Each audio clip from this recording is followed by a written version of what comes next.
ഒരു ശ്രീലങ്കൻ ട്രിപ്പ് പോയപ്പോൾ അവിടെയാണ് ഷാഡിന് കോള് വരുന്നത്, ഇങ്ങനെ ഒരു ആഡ് ചെയ്യണം, ആരാന്നില്ല ഏതായാലും ഒന്നും പറഞ്ഞിട്ടില്ല, നാട്ടിൽ വരുമ്പോൾ സംസാരിക്കാം എന്ന് പറഞ്ഞു. അപ്പോൾ ഒരു ആഡിൻ്റെ വർക്കിനെ വിളിച്ചിരിക്കുകയാണ്. എന്നാലും അവിടെ വന്ന് ബോംബെയിലാണ് ഷൂട്ട്, ഇത് ഇന്ന ആഡ് എന്ന് പറഞ്ഞു. പക്ഷെ ആർട്ടിസ്റ്റ് ഒന്നും പറഞ്ഞില്ല. ശരിക്കും പറഞ്ഞാൽ ആ സമയത്ത് ബച്ചൻ സാറാണ് കോമ്പിനേഷൻ ഉറപ്പിക്കണ്ടല്ലോ, പുള്ളിക്കാരുടെ ഒരു അവസ്ഥ കാണണമായിരുന്നു. ശരിക്കും പേടിച്ചോ? എന്ന് വെച്ചാൽ വേറെ ആരുമില്ല, നിങ്ങൾ 3 പേരേ ഉള്ളൂ, മഞ്ജു ഉണ്ട്, ബച്ചൻ സാറുണ്ട്, ഷാഡിനുണ്ട്. ശരിക്കും ഞാൻ പറഞ്ഞ ഷാഡ് പെൺകുട്ടിയാ. അപ്പൊ ആ പെൺകുട്ടി വന്നപ്പോൾ ഹൈറ്റ് കുറവായതുകൊണ്ട് ആ പെൺകുട്ടി ഇങ്ങനെ ക്ലാപ്പ് എത്തുന്നില്ല. അപ്പോൾ ഫസ്റ്റ് ഷോട്ട് ഞാൻ ഇങ്ങനെ ഇരിക്കുക, ഞാൻ ബാങ്ക് മാനേജറായിട്ട്. ഞാൻ എന്താണ് നിങ്ങളുടെ പ്രോബ്ലം എന്ന് പറയുമ്പോൾ ബച്ചൻ സാറ് പ്രശ്നം പറയാം. അപ്പോൾ ഈ കുട്ടി ക്ലാപ്പ് വെച്ചിട്ട് എത്തുന്നില്ല. അപ്പോൾ ബച്ചൻ സാറ് പറഞ്ഞു ക്ലാപ്പ് തരാൻ വേണ്ടിട്ട്. ബച്ചൻ സാറാണ് ക്ലാപ്പ് വെച്ചത്. ഞാനൊന്നും കിടക്കി. എന്നിട്ട് പക്ഷെ നന്നായിരുന്നു. ആ നല്ല പക്ഷെ പുള്ളി എനിക്ക് അത് ആ ഒരു പുള്ളി വെക്കുന്നൊന്നും അങ്ങനെയല്ല. നമ്മുടെ വർക്കിന്റെ ഇടയിൽ കാണുന്ന നമ്മളുടെ ഒരു സ്വപ്നം. എപ്പോഴെങ്കിലും പേഴ്സണൽ സംസാരിച്ചോ? സെക്കൻഡ് ഇത് വന്നു കഴിഞ്ഞപ്പോ പുള്ളി ഇത് ചെയ്തിട്ട് പുള്ളി പറഞ്ഞു എന്ന് പറഞ്ഞിട്ട് പ്രഭു സാറാണ് പുള്ളി പറഞ്ഞത്. പ്രഭു സാറ് ഞാനോട് ഭയങ്കര കമ്പനിയായി. അപ്പോൾ സാറ് പറഞ്ഞു അറിയില്ല, കേരളത്തിൽ ഇങ്ങനെയാണ് മിമിക്രി ഒക്കെ ചെയ്യും എന്നൊക്കെ പറഞ്ഞ് പരിചയപ്പെടുത്തി. അപ്പോൾ കുറച്ച് നേരം സംസാരിച്ച് പുള്ളി വിളിച്ച് ഫോട്ടോ എടുത്ത് ഞാനും ജയ ബച്ചനും ബച്ചൻ സാറും കൂടെ ഇരുന്ന് ഫോട്ടോ എടുത്ത് വീട്ടിലിപ്പോഴും ഫ്രെയിം ചെയ്ത് വെച്ചിട്ടുണ്ട്. ഇപ്പൊ ഈ മോഹൻലാൽ എന്ന് പറയുന്ന ഒരു ചായ ശരിക്കും പറഞ്ഞാൽ ഒരുപാട് പ്ലസ് ഉണ്ട് അല്ലേ? മൈനസ് മൈനസും ഉണ്ട്. ശരിക്കും മൈനസുകൾ എപ്പോഴും നമ്മളെ ഇതിന്റെ പേരിൽ നമ്മൾ മാറ്റി എഴുതിയിട്ടുണ്ടായിരുന്നു. ഇപ്പൊ ഇല്ല. ഇപ്പൊ കുറച്ച് വർഷങ്ങളായിട്ട് ക്യാരക്ടർ റോൾസ് മാറ്റി നിർത്താന്ന് വെച്ചാൽ മിമിക്രിയാണ്. അത് അയാള് മോഹൻലാലിന്റെ ഇത് മാനറിസം കാര്യങ്ങളുണ്ട്. അപ്പൊ അങ്ങനെയുള്ള സിനിമകൾക്ക് അത് ശരിയാവില്ല എന്നുള്ള രീതിയിൽ എന്നോട് പറഞ്ഞിട്ട് തന്നെയാണ് അതൊന്നും മാറ്റണം, അല്ല നിങ്ങൾ രാവിലെ അങ്ങനെ പറഞ്ഞു. പക്ഷെ ഞാൻ വന്നത് അതുകൊണ്ടായിരുന്നു തുടക്കത്തില് മിമിക്രി. ആക്ച്വലി ഷാഹിജയുടെ ഇതിലേക്ക് വരുമ്പോഴേ, ഫീൽഡിലേക്ക് വരുന്നതിന് മുമ്പ് ഫസ്റ്റ് സ്റ്റെപ്പ് വെക്കുമ്പോൾ ഷാഹിജേട്ടന് ശരിക്കും ആ ഒരു ഫേസ് ഉണ്ടെന്നും ആ ഒരു മാനറിസം ഉണ്ടെന്ന് ഷാഹിജേട്ടന് ശരിക്കും അതൊരു പ്ലസ് ആയിട്ടല്ലേ ഫീൽ ചെയ്തായിരുന്നു. കാരണം വെച്ചാൽ അല്ലാതെ എനിക്ക് സിനിമയിലേക്ക് വഴിയില്ല. അന്ന് മിമിക്രി എന്ന് പറയുന്ന സിനിമയിലേക്കുള്ള ഒരു പാസ്പോർട്ടായിരുന്നു. അപ്പൊ നമ്മൾ ആ വണ്ടി കയറുന്ന സമയത്ത് നമ്മുടെ മനസ്സിൽ ഇതേ ഉള്ളൂ. അപ്പോൾ അദ്ദേഹത്തിന് അത്രയും ജനങ്ങളുടെ ആരാധന നിൽക്കുമ്പോൾ അതിൻ്റെ ഒരംശം നമുക്ക് വരുമായിരുന്നു. സ്റ്റേജുകളിലൊക്കെ ഭയങ്കരമായിട്ടുള്ളൊരു അതിൻ്റെ ഒരു ഇമ്പാക്റ്റ് ഉണ്ടായിരുന്നു. അപ്പോൾ നമ്മൾ ആദ്യത്തെ സിനിമയിൽ വരുമ്പോൾ അതേപോലെ റെസ്പോൺസ് ഉണ്ടായി. രണ്ടാമത്തെ സിനിമയൊക്കെ മിമിക്രി സിനിമകളായിരുന്നു. അന്നത്തെ ന്യൂജൻ സിനിമ മിമിക്രി സിനിമകളായിരുന്നു. അപ്പോൾ അതിലൊക്കെ നമ്മൾ നായകന്മാരുടെ കൂട്ടത്തിൽ ഞങ്ങൾ 4 പേര് 5 പേര്, ഞാൻ ആദർശ കോട്ടൻ, ഇന്ദ്രൻ സേട്ടൻ, അങ്ങനെ ഒരു ഗ്രൂപ്പിലായിരിക്കും. ഫസ്റ്റ് പിന്നെ സലിംകുമാർ, അങ്ങനെയൊക്കെ ആയിരുന്നു. അപ്പോൾ ആ ബാച്ചിൽ വരുമ്പോൾ അന്ന് അതിൽ സ്കോറിംഗ് ആയിരുന്നു. കാരണം വെച്ചാൽ ഇത് കാണിച്ചു കഴിഞ്ഞാൽ ജനങ്ങൾ ഭയങ്കര കൈയടിക്കുകയാണ്. പിന്നെ കഴിഞ്ഞ് കഴിഞ്ഞപ്പോൾ നല്ല നല്ല സിനിമകളൊന്നും നമ്മൾ മാറ്റി നിർത്തപ്പെട്ടു പലപ്പോഴായിട്ട്. ഭയങ്കര ഫീൽ ചെയ്തു. അപ്പോൾ ഞാൻ വിചാരിച്ചു സിനിമ ഇനിയിപ്പോൾ എനിക്ക് ഉണ്ടാവില്ല, മിമിക്രിയുടെ ഒരു സ്റ്റോക്ക് കഴിഞ്ഞാൽ പിന്നെ ഉണ്ടാവില്ലെന്ന് തീരുമാനിച്ച് ഞാൻ സീരിയലിലേക്ക് പോയി. സീരിയലെല്ലാം ഹിറ്റായിരുന്നു. കാരണം അവിടെ ഈ പറയുന്ന മോഹൻലാൽ എന്ന് പറയുന്നത് ഇഷ്ടപ്പെടുന്നത് എങ്ങനെയായാലും അവിടെ ഓക്കെ ആയിരുന്നു. ഒരു നായകനെയാണ് വേണ്ടത്. അപ്പോൾ വീടുകളിൽ അത് അവിടെ ശരിക്കും ജയറാമേട്ടന്റെ ഒരു ബ്രദറായിട്ട് ഇവളായിരുന്നു നായിക. രാജസേനൻ പ്രൊഡ്യൂസ് ചെയ്ത് തുളസിദാസ് ഡയറക്ട് ചെയ്ത് അതിനകത്ത് ഞാനായിരുന്നു ഹീറോ. എനിക്ക് 2 ഹീറോയിൻസ്, ഇവളും അഞ്ജിത എന്ന് പറയുന്ന 2 പേര്, 3 സിസ്റ്റേഴ്സും ഉള്ള ഒരേ ഒരു ബ്രദറിൻ്റെ കഥയായിരുന്നു. അതിനകത്ത് എൻ്റെ ഏട്ടനായിട്ട് 2 എപ്പിസോഡ് ജയറാമേട്ടായിരുന്നു. ജയറാമേട്ടൻ കത്തിയിരിക്കുന്ന സമയത്ത് ഉള്ളൊരു ഇതായിരുന്നു. അപ്പം അതൊരു ഭയങ്കര ഹിറ്റായിരുന്നു, 13 എപ്പിസോഡ്. അപ്പം അത് കഴിഞ്ഞിട്ടായിരുന്നു എനിക്ക് തോന്നുന്നത് കൂടുതൽ അല്ലേ? അത് ബാക്കി താൻ പറയടോ.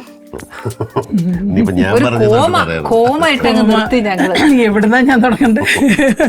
അത്രയ്ക്കും പറയാനുണ്ടോ? അല്ല, അത് ആ സമയത്തൊക്കെ എന്നോട് ചോദിക്കണ്ട പറഞ്ഞു. അല്ല, ആ സമയത്ത് ഉണ്ട് എന്ന് വെച്ചാല് ഞങ്ങൾ അടുപ്പുള്ള സമയം തന്നെയാണ് സ്നേഹസമ്മാനം. ഇപ്പൊ സ്നേഹസമ്മാനം അതിന് മുന്നേ നിങ്ങൾ കണ്ടോ? കോട്ടപ്പുറത്തെ കൂട്ടുകുടുംബത്തിലാണ് ഞങ്ങൾ ആദ്യം കാണുന്നത്. അന്ന് എന്തൊരു ജാടയിരുന്നറിയോ? ജാടയല്ല, എനിക്ക് പരിചയമില്ലല്ലോ. എനിക്കറിയില്ല. അല്ല, എനിക്ക് ആ സമയത്ത് ഷാർട്ടിന് അറിയില്ല. അപ്പോൾ ഷാർട്ട് ലൊക്കേഷൻ ഒരു റെഡ് ടീഷർട്ടും ഒരു കൂളിംഗ് ഗ്ലാസും. അപ്പോൾ എല്ലാവരും പൊളിച്ചേച്ചി എല്ലാവരും ഉണ്ട് ആ ലൊക്കേഷനിൽ.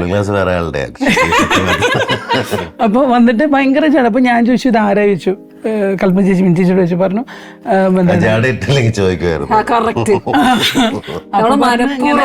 മനഃപൂർവ്വമായിരിക്കണം. അപ്പം ഇങ്ങനെ ഇന്ന ആളാണെന്നൊക്കെ പറഞ്ഞു. അവിടെ എന്നോട് മാത്രം വേണ്ടിയില്ല കേട്ടോ, ബാക്കി എല്ലാവരോടും വേണ്ടിയിട്ടൊക്കെ പോയി അന്ന് ലൊക്കേഷനിലെ ഷാർട്ട്. അത് കഴിഞ്ഞ് ഞങ്ങള് കോരപ്പൻ ദ ഗ്രേറ്റ് എന്നുള്ള സിനിമയായിരുന്നു. അതിനകത്ത് ഞങ്ങൾ എല്ലാം ഒരുമിച്ച് കാടിനകത്തായിരുന്നു ഷൂട്ട്. ഞാൻ ഇന്ദ്രൻ സേട്ടൻ, മമുക്കോയാണ് വീരപ്പനായിട്ട്, ഇന്ദ്രചേട്ടൻ, ഞാൻ, നാദിർഷ, കോട്ടയം കോട്ടനസ്, ഞങ്ങൾ 4 പേരായിരുന്നു ഹീറോസ്. അപ്പം അതിനകത്ത് ഇവള് ഹീറോയിനായിരുന്നു. കാട്ടിലാണോ പ്രണയം മുട്ടിട്ടോ? ഇല്ല, പ്രണയമൊന്നുമില്ല. അന്നിങ്ങനെ പോളിൽ പോയിട്ട് എൻജോയ്, നല്ല സുഹൃത്തുക്കളായിരുന്നു ആ സിനിമ. അത് കഴിഞ്ഞ് ഉടനെ അടുത്ത സിനിമ ഞങ്ങൾ ഒരുമിച്ച് മായാജാലം. അല്ല, ആരാ പറഞ്ഞ? ഷായിച്ചേട്ടൻ വന്ന് പറഞ്ഞു? താൻ പോയി പറഞ്ഞോളൂ. അങ്ങനെയല്ല, രണ്ടുപേരും പറഞ്ഞിട്ടില്ല. ഞങ്ങള് പക്ഷെ അടുപ്പുണ്ടെന്ന് രണ്ടുപേർക്ക് അറിയാം, അങ്ങനെ തമ്മിൽ ഇഷ്ടമാണെന്ന് രണ്ടുപേർക്കും അറിയാം. പക്ഷെ പറഞ്ഞിട്ടില്ല ഇഷ്ടമാണെന്ന്, ഐ ലവ് യു എന്നോ മറ്റേ പിന്നെ അങ്ങനെയൊന്നുമില്ല. ഞങ്ങളിങ്ങനെ പറഞ്ഞ് സംസാരിച്ച് ലെറ്റർ എഴുതി. അങ്ങനെ പ്രേമലേഖനം. പക്ഷെ പ്രേമലേഖനം സത്യഭാമിക്കൊരു പ്രേമലേഖനം. അതാ ലെറ്റർ ഒക്കെ എഴുതി. പക്ഷെ അതിനകത്തും എഴുതിയില്ലേ തന്നെ ഞാൻ കെട്ടിക്കോട്ടെ എന്ന് പോലും ചോദിച്ചില്ല. അതൊരു ദിവസം അങ്ങ് അല്ല, അത് പ്രശ്നമായത് വീട്ടിലത് ഇവളുടെ ഫോണ് പിടിച്ചു. ഫോണില് മൊത്തം ഒറ്റ നമ്പറിലേക്കുള്ള കോൾസ് എല്ലാം കൂടെ പിടിച്ചു കഴിഞ്ഞപ്പോ വീട്ടിൽ ഇവള് വെയിറ്റ് ചെയ്തിരിക്കണം ഇവളോട് ചോദിക്കാൻ വേണ്ടി. അന്ന് ഷൂട്ടിംഗ് കഴിഞ്ഞിട്ട് ഞാനും ഇവളും ഇവളുടെ അമ്മയും കൂടെ ഒരുമിച്ച് ഒരു കാറിൽ വന്നുകൊണ്ടിരിക്കും. എറണാകുളത്തേക്ക് വരികയാണ്. അപ്പൊ വീടെത്തിയിട്ടില്ല. അപ്പൊ വരുന്ന സമയത്ത് വീട്ടിലേക്ക് ഒരാളും കൂടെ ഉണ്ട് എന്ന് പറഞ്ഞു. അപ്പൊ ഞാൻ ഓൾറെഡി എന്നെ പിടിച്ചിട്ടാണ് അവിടെ വീട്ടിലിരിക്കുന്നത്. അങ്ങനെ വീട്ടില് പ്രശ്നമായി, ഇവളെ എല്ലാ ഭാഗത്തും ബ്ലോക്ക് ചെയ്തപ്പോ അതാണ് നമ്മളുടെ ഒരു ഫയർ എന്ന് പറയുന്നത്. അപ്പൊ നമ്മൾ അവിടെ നിന്ന് ബ്ലോക്ക് ചെയ്യുമ്പോൾ ഒന്നുമില്ല, കണക്ഷൻ എല്ലാം പോയി. അപ്പം നമ്മൾ ആ സമയത്ത് നമ്മൾക്ക് എങ്ങനെ ഈ പറയുന്നത് എന്ത് ചെയ്യാം. ഇപ്പം ഞാൻ അവിടെ പ്രോഗ്രാമിന് സ്വിറ്റ്സർലൻഡ് ഞാൻ അവിടെ പോയിരിക്കുന്ന സമയത്ത് ഞാൻ എന്ത് ചെയ്യാം, നമുക്ക് ഞാൻ വിളിച്ച് പോരാ നമുക്ക് പ്ലാൻ ചെയ്യാമെന്ന് പറഞ്ഞു. അപ്പോൾ എപ്പോൾ പ്ലാൻ ചെയ്യാമെന്ന് പറഞ്ഞപ്പോൾ ഓക്കെ കുറച്ചുകൂടെ ഒന്ന് വെയിറ്റ് ചെയ്തിട്ട് പ്ലാൻ ചെയ്യാം. അതിനിടയ്ക്ക് ഞങ്ങൾ കാണണല്ലോ ഒന്നുമില്ല. അപ്പോൾ ഒരു ദിവസം വീട്ടുകാരെല്ലാം വിചാരിച്ചു ഡീസൻ്റ് ഒരു ദിവസം റോട്ടിൽ ഷൂട്ടിങ്, എനിക്ക് റോട്ടിൽ ഇവളുടെ അച്ഛനും അമ്മയും കൂടെ കാറിൽ ഒരു സ്ഥലത്തേക്ക് പോകുമ്പോൾ വഴിയിൽ ബ്ലോക്ക് ചെയ്തിട്ട ഷൂട്ട്. അപ്പൊ ഇവളുടെ ഗ്ലാസ്സിൽ കൂടെ ഞാൻ അവിടെ ഷൂട്ടിൽ അഭിനയിക്കും. ഞങ്ങളുടെ കാറാണ് ഫ്രണ്ടിൽ നിൽക്കുന്നത്, ഷാട്ട മുമ്പിൽ നിന്ന് അഭിനയിച്ചോണ്ടിരിക്കുക. അറിയില്ല ഞാൻ വണ്ടിയിലുള്ളത്. ഇവര് വണ്ടിയിൽ നിന്ന് നോക്കുമ്പോൾ ഞാൻ ഫ്രണ്ടിൽ അഭിനയിച്ചോണ്ടിരിക്കുന്നുണ്ട്. പക്ഷെ കാറിനകത്ത് ഇവളുടെ അച്ഛനും അമ്മ എല്ലാം ഉണ്ട്, അവരെല്ലാവരും ഇവിടെ നോക്കിയിരിക്കുന്നു. ഞാൻ പുറത്തേക്ക് നോക്കിയിരിക്കുന്നു.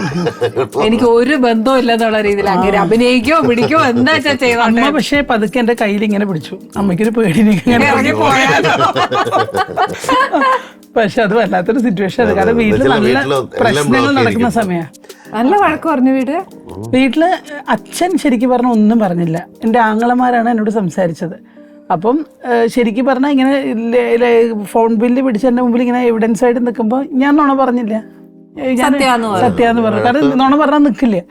അപ്പൊ പറഞ്ഞു കഴിഞ്ഞപ്പോ എന്തൊക്കെയോ പറഞ്ഞു. 2 തല്ലും കിട്ടി തോന്നുന്നു. അന്ന് മൂത്ത ബ്രദർ അടിയും കിട്ടി തോന്നുന്നു. അങ്ങനെ പക്ഷെ അത് കഴിഞ്ഞ് വീട്ടില് പിന്നെ എൻ്റെ നിന്ന് ഫോണൊക്കെ വാങ്ങിച്ചു. എൻ്റെ ബെഡ്റൂമിൽ നിന്ന് ഫോൺ മാറ്റി. അപ്പം ഞാൻ പ്രതിഷേധം വീട്ടിലെല്ലാവരോടും സംസാരിക്കലൊന്നുമില്ല.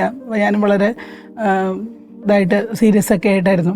പിന്നെ ശരിക്കും പറഞ്ഞാൽ പിന്നെ ഷൂട്ടിങ്ങിന് പോകുമ്പോഴും അമ്മ വരുമ്പോൾ അമ്മയോടും ഞാൻ അങ്ങനെ സംസാരിക്കുകയൊന്നുമില്ലായിരുന്നു. എന്നിട്ട് അമ്മയ്ക്ക് ഭയങ്കര വിഷമമായിരുന്നു. അപ്പം അമ്മ പറഞ്ഞു, നീ അത് മനസ്സിലാക്കുക, അങ്ങനെയാണ് ഇങ്ങനെയാണ് എന്ന് വെച്ചാൽ പ്രൊഫഷനാണ് മെയിൻ പ്രശ്നം. കാരണം ഷാർട്ട് എൻ്റെ പ്രൊഫഷൻ നോക്കിയിട്ടാണ് ഇവർ ഇങ്ങനെ പറയുന്നത്. പിന്നെ കുറച്ച് ദിവസം കഴിഞ്ഞപ്പോൾ അമ്മ പറഞ്ഞു, ഞാൻ അച്ഛനോട് സംസാരിക്കട്ടെ. പക്ഷേ ഞാൻ പെട്ടുപോയെന്ന് വെച്ചാൽ എൻ്റെ പ്രതീക്ഷ മുഴുവൻ അച്ഛനായിരുന്നു. കാരണം എൻ്റെ എല്ലാ കാര്യങ്ങൾക്കും എൻ്റെ അച്ഛനാണ് മുമ്പിൽ. അച്ഛൻ ശരിക്കും അച്ഛൻ്റെ പറ്റാ ഞാൻ. പക്ഷെ അച്ഛൻ എല്ലാത്തിനും അച്ഛൻ അങ്ങനെയായിരുന്നു. അപ്പൊ എൻ്റെ പ്രതീക്ഷ എൻ്റെ അച്ഛൻ സമ്മതിക്കും, അമ്മ സമ്മതിക്കുന്നില്ല, എൻ്റെ അച്ഛൻ സമ്മതിക്കും. അച്ഛൻ എതിർത്തപ്പം എനിക്കത് ഭയങ്കര ഷോക്കായി. അച്ഛൻ എതിർത്തപ്പോ എനിക്ക് ഭയങ്കര ഷോക്കായി. അപ്പൊ എന്നിട്ട് അമ്മ ഇങ്ങനെ പറഞ്ഞു, ഞാൻ അച്ഛനോട് സംസാരിക്കും പറഞ്ഞുകൊണ്ട് ഞാൻ ഇപ്പോഴേ മക്കളോട് പ്രതികരിച്ചോണ്ടിരിക്കും. അച്ഛൻ സമ്മതിക്കുമോ തോന്നുന്നു. Ali's Kitchen. Let's cook with love.